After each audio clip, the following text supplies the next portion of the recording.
Hey all, Alex here at your home of the Music Deep Dive, and today it is time for a review of the 2012 biography by John Meacham, Thomas Jefferson, The Art of Power. So this is the second John Meacham book that I've reviewed for this channel. I just finished American Lion, his Andrew Jackson work before this, and Meacham this time is taking on the life of the United States' third president. I've not reviewed a Thomas Jefferson biography on this channel yet because when I did go through Jefferson's life, that was before the channel even existed. So just to talk a bit, I don't think people need an introduction on who he was. Certainly one of the most consequential of the founding fathers, not just in the Revolutionary era and immediately after that, but very consequential in the early days of the Republic, as it were, and really carving out the United States' presence as a stable force. Not a world power at this point, of course, but giving it stability by just kind of creating strength in its place, of course, negotiating the Louisiana Purchase with France, and in general, just, again, carving out relationships. I gotta do it again. Start from the beginning.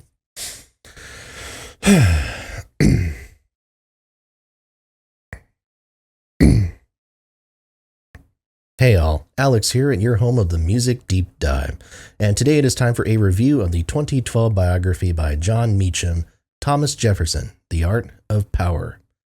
Alright, so we just talked about John Meacham in the most recent book review. I reviewed his work on Andrew Jackson, and now we're going to be talking about his book on America's third president, the third president of the United States.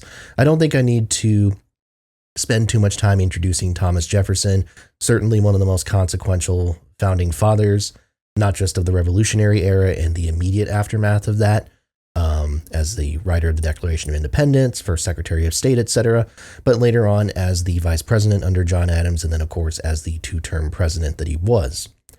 And really, Jefferson's accomplishments come from just carving out the United States' presence as a stable force, not a world power at this point, but really stabilizing its presence and carving out its space in the Americas by virtue of the Louisiana Purchase, the Western exploration, of course, just carving out that space and kind of taking that territory for its own, and prefacing, of course, the entire westward expansion that would become a major part of the 20th century history of the country, or the 19th century history of the country, I should say.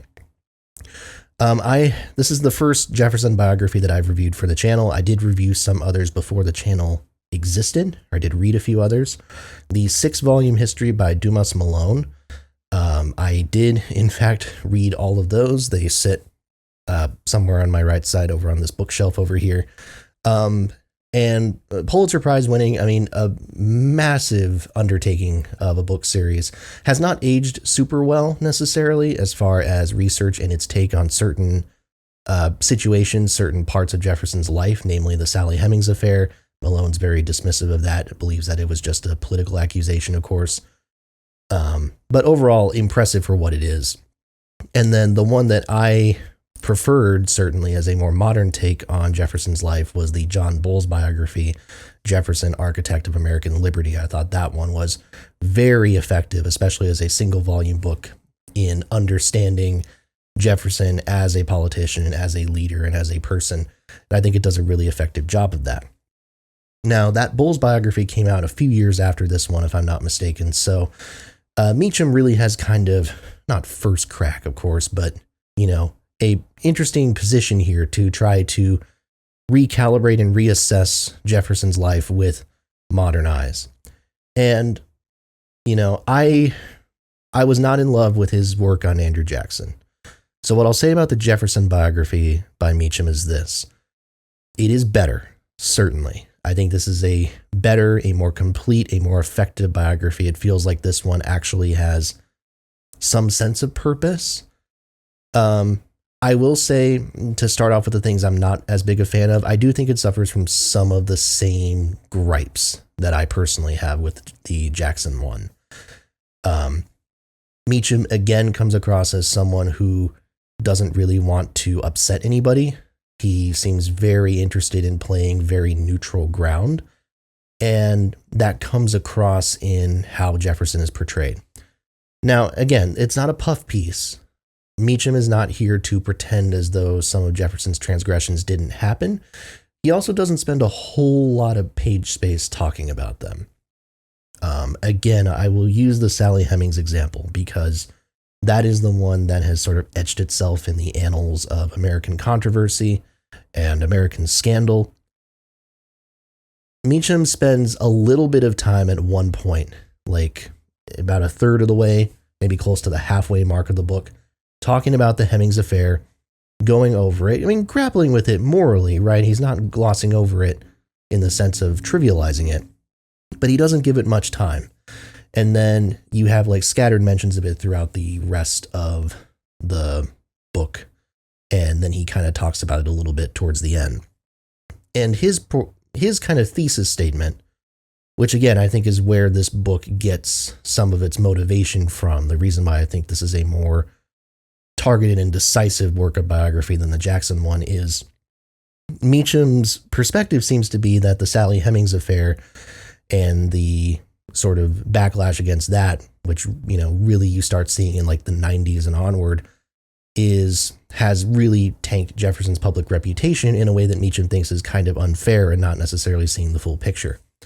And so in that sense, Meacham is trying to take the perspective of acknowledging the power imbalance of the Sally Hemings affair, while also not necessarily letting it overshadow the full story. And I think I'm of two minds here. I don't necessarily know that Meacham grapples with it as effectively as he could, because again, I do think it's a huge part of the Jefferson story. Jefferson is painted by many people, including Meacham in this biography, as someone who was very morally against slavery, very just not a fan of the process, and talks about it a lot, especially later in his life. And yet the hypocrisy of the man who had these, you know, for the time, very progressive ideals is the fact that not only did he hold slaves, but that he, you know, there was that power imbalance of that relationship. I mean, that's a huge part of the story. You know, it's hard to try to say that Sally Hemings is not a super important part of the story that isn't worth spending a lot of time on, when in fact, I think that speaks to the psyche of the man as effectively as any other individual moment from his life. And that's saying a lot, because the man lived a very complex and very involved life indeed. So I don't know. I still don't think this book gets to the heart of its subject as well as it could, because it's trying to be that buffer, trying to please everybody, and trying to balance both sides of the fence. Now, unlike American Lion, this book is very much in the vein of a cradle-to-grave biography. He says it's not a cradle-to-grave biography, in the sense, I guess, that he's saying he didn't provide enough detail for it to be, but from a time span standpoint, it absolutely is. It starts with his birth, ends with his death. And there's a fairly equal amount of time spent across like all aspects of his life. Normally with these biographies, the presidency is very much kind of the focal point and takes up, you know, maybe half the book in a lot of these cases. And here it's like a quarter, if that. Very kind of surprised at how little time is spent on his presidency. But again, he had such a complex and involved life overall that it tracks, right? I mean, there's so many different things, whether it's his time in France, his time as Secretary of State, his time as Vice President, his relationship with, I mean, countless people, but of course the Adamses above perhaps all else. I mean, there's so many things that you have to talk about before even getting to his accomplishments as president that I can forgive that sin. And again, I think, you know, as a single volume Jefferson biography, it works well because it covers all of these elements and because Meacham is a very accessible writer. He explains these concepts, explains his life in a way that's not going to be uninteresting to the expert, I don't think, but also will be engaging to someone who has never read about Jefferson before. And that really is kind of the joy here and the appeal here, I think. And I think ultimately, you know, again, when we're talking about thesis statements, certainly I think there's an attempt to rehabilitate reputation here. that Meacham speaks to. But I do think there's a sense of like also trying to explain, again, just kind of the why and the how Jefferson managed to be this dynamic of a force. And some of that comes into kind of the sort of the counterbalancing different things, the conflicting aspects of his personality, which Meacham does, again, I think he tries to get at here and succeeds to some degree, talking about, again, his desire for very kind of progressive and radical ideas and voicing these things in a way that very few other prominent politicians were doing because they were getting painted as radicals by the Federalists and what have you.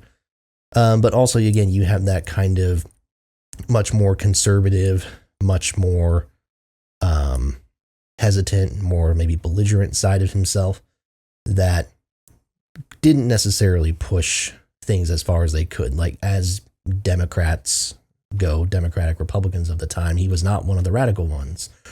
And again, on issues like slavery, Jefferson was very reticent to push anything and do anything because he thought that ultimately the focus should be on stability. The focus should be on stabilizing the nation, and that trying to abolish slavery and trying to effectively take away some of the southern states' economy would be too destabilizing to a lot of social structures or whatever. Again, that balance seems to be the perspective that Meacham wants to have people come away with. And again, I think there's value to it.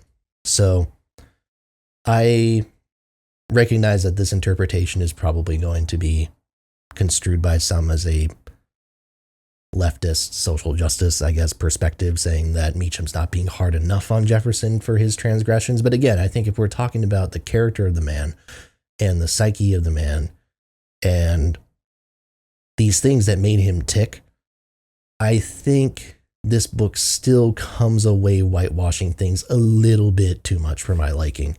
And a little bit too much for me to say this is absolutely fantastic. I still think it's good. And as an intro work for people who are not that familiar with Jefferson, I think this is fine. I think it will do. But what I would recommend is, again, dig deeper. I think this is a very kind of surface level look at Jefferson's achievements and accomplishments. There's other works that I think will do a better job at digging into other aspects of his life and personality in addition to this. So take that as you will. With John Meacham, again, I think after two biographies, I'm really starting to get kind of a Walter Isaacson vibe from him, in the sense of he will write books that are very ultimately kind to their subjects, even if they try to portray their darker sides and succeed in doing so to some extent. You still walk away with a respect and a feeling of kind of warmth for what they achieved.